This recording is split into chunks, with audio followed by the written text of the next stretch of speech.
subsidiary parts. Oh, really? When we persuaded him to divide it.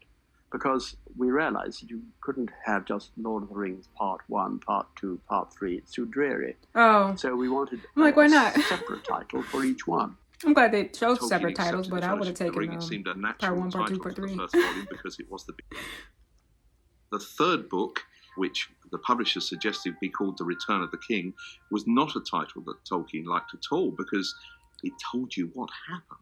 And this was, in his understanding, not a great idea, since you might want to have some sense of suspense about the story. He favoured calling it The War of the Ring, but he was overridden by the publishers. The second volume is the most curious of all. In terms of the title, The Two Towers, Tolkien never committed to saying exactly which two towers, and there are a lot of towers in Middle-earth with an enormous amount of significance. Okay. On one occasion, he said that the two towers were quite clearly the Tower of Orthanc, Saruman's stronghold, and the Tower of Cirith Ungol. And that is the place where, in the book, Sam and Frodo encounter Shelob. And Tolkien was well aware that the two opposing forces of the book were, that's where the in a way, Shelob was? But then in another letter, Tolkien suggested a different possibility, and it's one that has given Peter Jackson and the filmmakers license for what they have done in the film of The Two Towers, which is that really the opposing forces could be seen as being the power of Saruman, i.e. Isengard, the Tower of Orthanc, and the power of Sauron, the power of Barad-dûr in Mordor. And so those then could be the Two Towers, but it's really up for grabs. Yeah. I choose those. Now, Tolkien's fantasy is unique insofar as it had a base, which was linguistic. It is solid stuff. It is nothing you can question, because he knew its stuff. We should remember that Tolkien's job for most of his life was actually to be a professor of Anglo-Saxon, which is the same as Old English. So that was what he spent his days thinking about, you might say. So that it's only natural this spills over into the writing once he found a place to put it. Right. And so in creating Rohan, he goes back to the Anglo-Saxon tradition and creates for us a very recognisable 9th and 10th century aura in the hall of Meduseld, which is actually the same name as Beowulf's own hall. One of the notable things about the Rohirrim is a lot of the people who appear have names which are somehow related to horses. Oh. Eoch is the Old English word for horse, and it appears as part of the name. So Eomer literally means someone who is famous in terms of horses. Oh. Eowyn, his sister, literally means horse joy, maybe someone who rejoices in horses. For him, the name comes first horse joy. in the story. Very interesting. So he comes up with all these names and then builds a story around it. I mean, that was what was essential to him. Yeah. He has a great concern for what in things the are world called. is happening? Like, this is outrageous. The fact that he was able to do that. Feelings. His passion for that really comes through, I think, in his descriptions of the mountainscapes, but also of these wonderful woodlands with all their variety that we see in the book. Tolkien had a very special love for trees. He regarded them as the messengers of all nature to us. Great ancient beings in the world who have lived far longer than most of us will ever live. He described himself as a lifelong defender of trees. Oh, so really? They mattered as much to him as, for example, animals did to many other people. Okay. You know, whether it's the golden wood of Lothlorien with its strange, huge, giant soaring trees, or whether it's the tangled, dark, seemingly sinister world of Fangorn, where Merry and Pippin... I'm just nodding the whole time because I'm just feeling every word. Nobody cares for the woods anymore. Let me tell you, when those trees started coming alive, the Ents, I just loved every single moment that they were on screen. When he was writing Treebeard at the end, he was hearing C.S. Lewis's voice. Oh, really? I remember talking to someone who attended and then just steamroller on in this great, loud, booming voice. And I think it's wonderful. Oh, that's to think so good that, to know. You know, there in Treebeard is the embodiment of his friend Lewis. Right. This great, booming voice.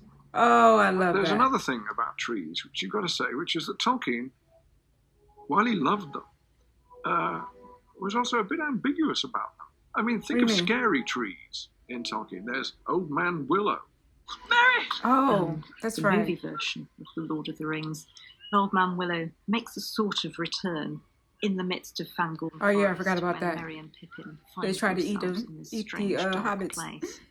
Suddenly, roots curl up and enclose them. Yeah. It's a nice nod back to Old Man Willow. Very interesting.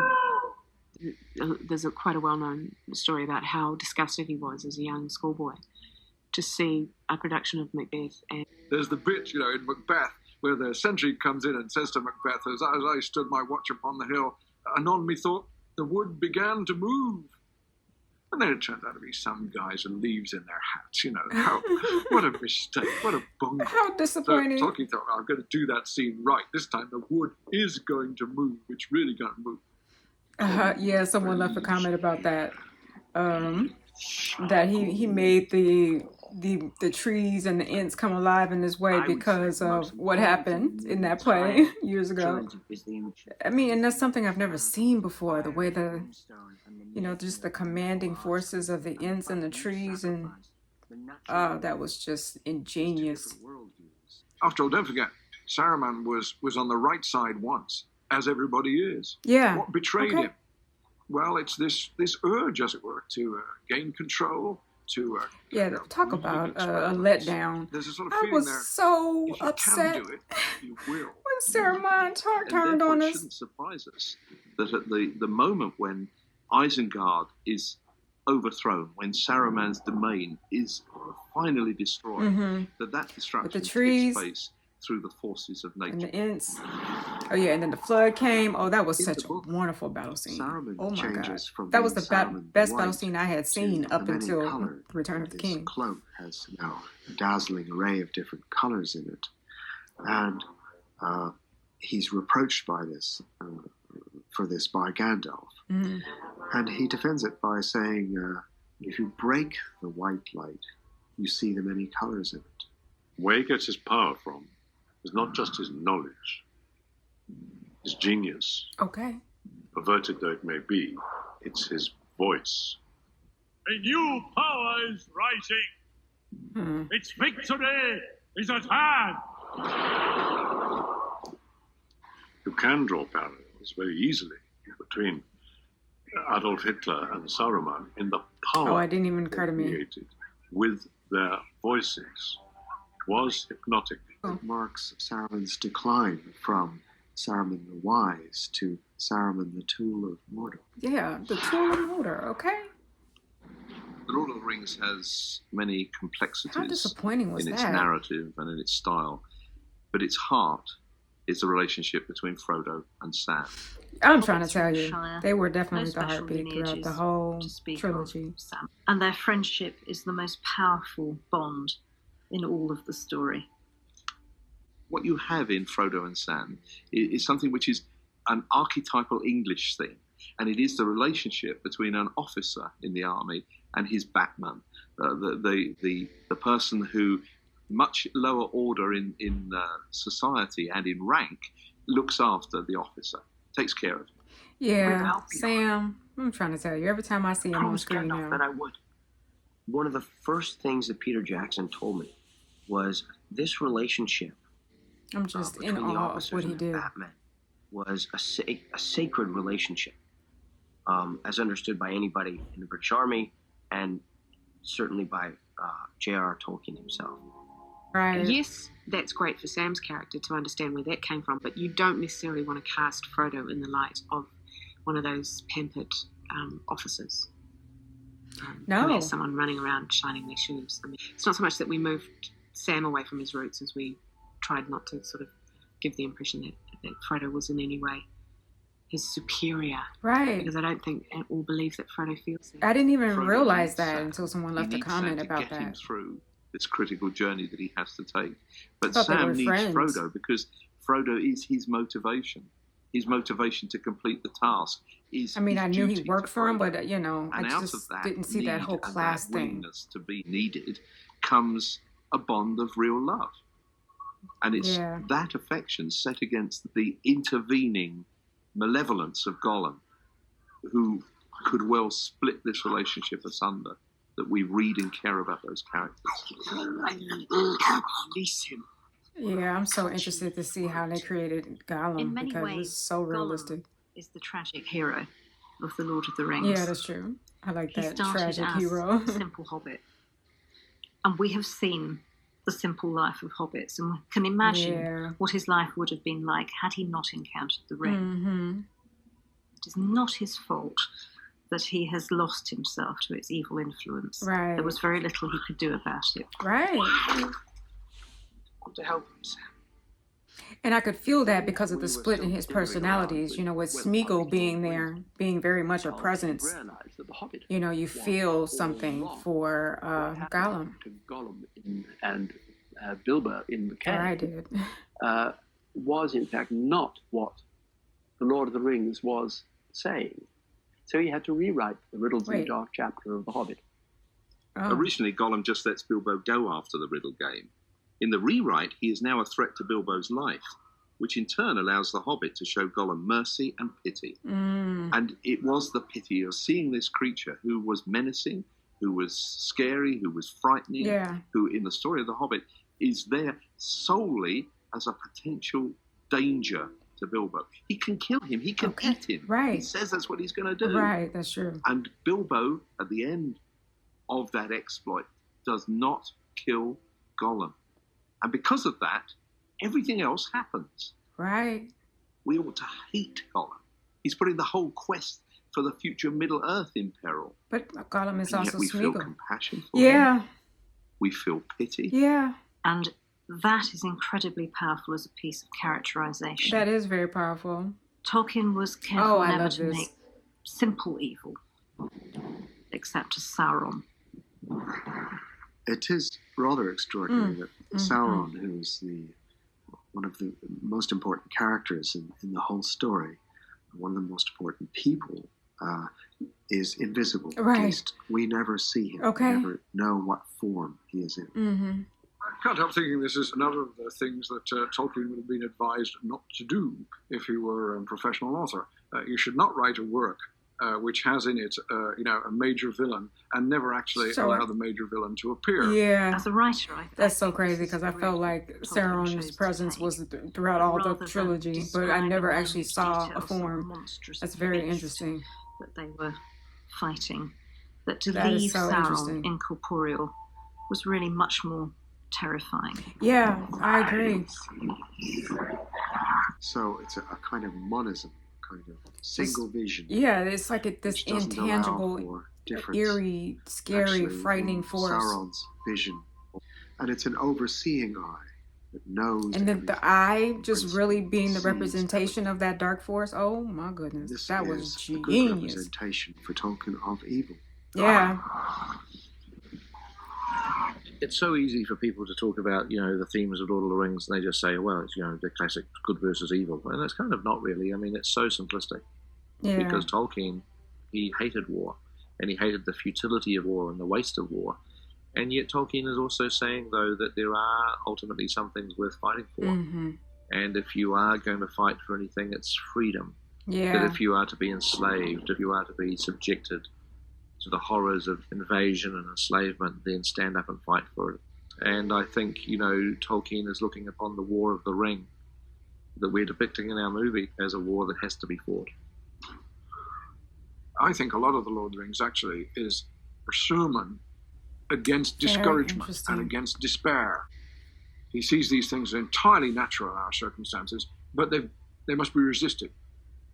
And if you keep on resisting them, maybe things will turn out better than you expect. For me, what this thing is about, it's an exploration of language and reinvented history and an exercise in retelling of myths. But at the core, it's about the value of friendship and the value of compassion. The whole thing ought to collapse under the weight of all this stuff. Right. But it doesn't. It holds up because regardless of all this erudition that led to all these subtleties and textures, the story itself is a damn good tale. It's a damn good tale. Let me tell you something. Yes, indeed. What a way to sum it up. I loved every moment of that. Okay, so I'm gonna stop this video here. The next one is from book to script, Finding the Story. And so we're gonna continue along next time with more of the behind the scenes for the Two Towers. Just getting back into this whole, you know, documentary style feel. You know, it's bringing back nostalgia from the very first video that I watched for Fellowship of the Ring, because for a while I've been doing the behind the scenes with like that movie, and then you know, all the different clips and the deleted scenes and, you know, fun stuff behind it, like the extras. So now we're getting back into like this format, and I'm sure they're gonna do like the Weta Digital and Weta and all, you know, workshop and all of that for the behind the scenes of the Two Towers. So I'm just excited to get into it. I cannot wait till they show us what they did with Gollum, because that creature was so realistic, you know what I mean? So I'm just excited to see how they were able to pull that off, because you know, there were a lot of times when they were like fighting each other and it looked real. So can't wait to see all of that. But yeah, thank you so much for joining me, you guys. I'm just really enjoying myself, and I can't wait to continue along. I do appreciate you guys being here. And so that's going to be my wrap up. Until next time, let's flow. Actually, I did want to say, you know, I really do appreciate them putting in the different stills of Tolkien. And I love the fact that they reference C.S. Lewis and the writer of the Chronicles of Narnia. And I love the fact that they formed a club of like-minded people who were all into literature. And, you know, I just love being able to see artists like in their element, right? Just in their flow. And just the fact that, you know, the video opened with C.S. Lewis and Tolkien saying that they were having trouble finding books that they wanted to read. So they decided that they were just going to have to be the ones to write it, you know. And the idea that Tolkien's peers would, you know, there would be an element of embarrassment around the fact that someone who was such an intellectual would write a story like The Lord of the Rings. But there was another element of genius in Tolkien actually doing that, right? Because this is a story that needed to be told in the way that it was told. And the fact that this man was able to create languages, not just one language, but multiple languages, and put them in the book. And then the way that he treated each chapter, where he would, you know, just from what I've heard, just from the comments, that he would be so detailed in just the description of the environment and the atmosphere and the people, and, you know, for him to get lost in that. And I didn't even realize that he was just writing for himself all of those years, just writing for himself and not really even thinking about an audience. So it's very, very interesting to me that the Lord of the Rings even made it into our consciousness, because, you know what I mean? Every step of the way there seemed to be, you know, some sort of obstacle. And, but there was an obstacle, like the obstacle for Tolkien not even considering writing it for other people. He was just going to keep it to himself. And then somehow, you know, fate stepped in, and they asked for the sequel to the Hobbit, and then it took off from there. And I'm so glad that he decided to split the book up into 3 parts, because my goodness, I mean, just even learning that back then paper was so high that they couldn't possibly, you know, make it commercial with one book, so they had to split it up. So that was very interesting. Yeah, and I think that, you know, I'm just really intrigued to see what is in store for us, because like they said in the beginning, the Hobbit is, not the Hobbit, the Two Towers is actually was actually the most difficult to film. So I'm really interested to see what that's about, because it seemed to me as if the Return of the King would be the most difficult, because it was just so much. It was so big. It was so epic. So, yeah. All right, you guys. Thank you so much for joining me. This is going to be it for sure this time. All right. Until next time, let's flow.